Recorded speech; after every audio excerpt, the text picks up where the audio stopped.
Hi, George. Thank you so much for coming over to us at TaiwaneseAmerican.org. Before we begin, can you tell me a little bit about yourself? What is your story? My name is George. I'm currently a senior studying at Yale, and I'm majoring in global affairs and economics.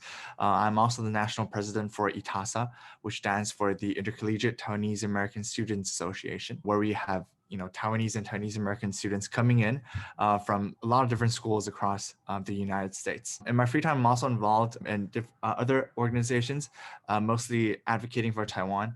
Not just focusing on Taiwanese and Taiwanese American students, but also on Taiwan's international status as well. For example, I was part of Keep Taiwan Free a year ago, and I'm also taking part in a lot of advocacy in terms of public policy, specifically focusing on the U.S. attitudes towards Taiwan. When you were growing up, was like being Taiwanese a big part of your identity? Maybe like how has this identity shifted over time? My family, it's kind of like a merge between like, Bunsen and Weissen, right? Like people coming with the KMT government. Half of my family was like kind of like that side. The other half, like they were kind of like in Taiwan way before the KMT government came. Back in high school, that's like what we're discussing, right? Like we all think that we are from the same country. We definitely don't think that Taiwan or Republic of China, whatever you want to call it, is not a country. We like that's like the common ground. But then we go in depth in discussing like, oh, should we have a new country called Republic of Taiwan, or should Republic of China be our own country? Should we just amend the constitution? Right? These are like the nuances of the discussion. But no one would say that, oh, we shouldn't even. Well, like I guess there is, but it's like a really minimal portion of people like say like, oh, we should just be integrated or basically merged with China. With their like military aggressions, I don't think a lot of people says that, but when I started studying in the U.S., I think that voice got bigger and bigger with like people around me, students coming from different backgrounds. Maybe they're like raised without a thorough understanding of Taiwan's international status. So I think that definitely like cause a huge shift in my self-identity. We need to first make sure that we are finding like a common ground, and then we can discuss the nuances, because like right now our identity is facing so many challenges within our community and also like externally in the US, and more so on the international stage, as we can see recently especially with COVID. Can you maybe walk me through the timeline of how you got involved in the organizations, and then what did you do in these organizations? With TASA, I first joined as a national programs director. So basically, I like drafted certain statements on kind of advocating for our community. For example, a statement against the Confucius Institutes in the U.S., because that's like basically CCP propaganda and like banning all talks on, for example, Tibet, Taiwan, Tiananmen, and all that. And also, I was working externally with other organizations as well, with Keep Taiwan Free in their 2019 rally. I think, yeah,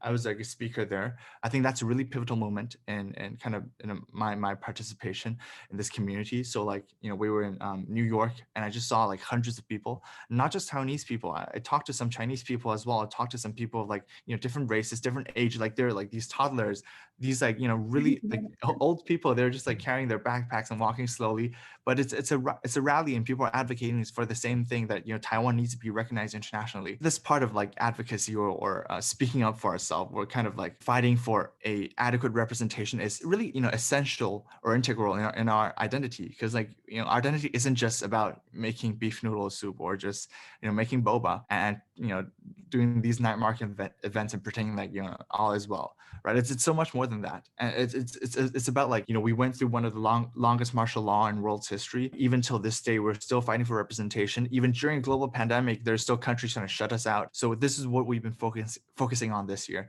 to kind of like expand the identity to not just a cultural side, but there's also a public side, a political side, a social side, that are equally as important as the cultural side that we've been focusing on just because it's easy. Also recognize what are the things we need to do, and really look introspectively into our identity and see how we can better improve it for not just ourselves, but also other people in our community as well. Have you guys done any sort of initiatives for ITASA to sort of advance this mission? So during this new tenure with the new national board, we started this like external affairs department, focusing on kind of social or public issues, talking about, for example, the Black Lives Matter, talking about ICE policies, talking about Confucius Institutes. We've been working with people that are key opinion leaders in these fields. We talked to directors that direct award-winning documentary on how Confucius Institutes have been secretly infiltrating the U.S. academia and U.S. society in our social media posts. When we talked about the double 10, like for some people it's a national day, For some people, it's the Republic of China government colonizing yet another island, right? Like people have different interpretations. So what we're trying to do, for example, for that post, we gave like all sides of the story, like what happened during the day and why some people don't believe that that's our national day. Some people believe that Taiwan as a nation is not yet established and there's so much work to be done. So we make sure to show every side of that, to make sure like we're not only raising awareness, but also having a lively discussion within our community. And I know that now you're also sort of involved with subtle Taiwanese traits. How has your experience with that organization sort of changed the way you understand your identity, the community, any of the above? It's really a platform where we're trying to value like, our Taiwanese identity. We've been seeing a trend of like,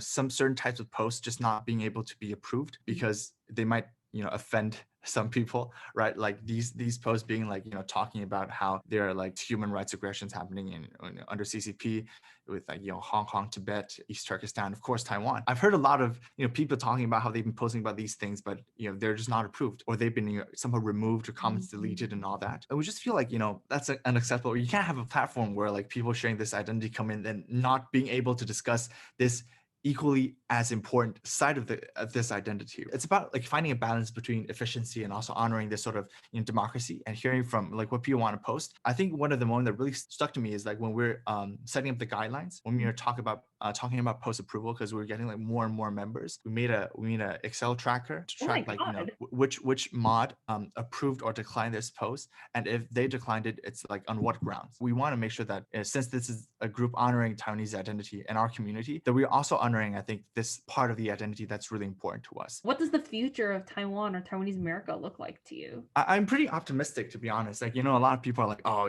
Taiwan, we're just a pawn, right? Like, US is using us. China's gonna, try to invade us, right? But like, I'm pretty optimistic because our representative has been, invited to the inauguration, right? And we see like, the UN ambassador and a lot of important like US officials carrying these like, cute Formosan bear things. So like I'm really optimistic. I think it's gonna be better, but it's only gonna be better if you can keep being on the same page. What's the next big thing for you? I'm planning to work in the US at least for the next few years. I think that's a really fresh perspective that eventually when I go back to Taiwan, you can bring to public discourse there and see what's the other side of the story. Thank you so much.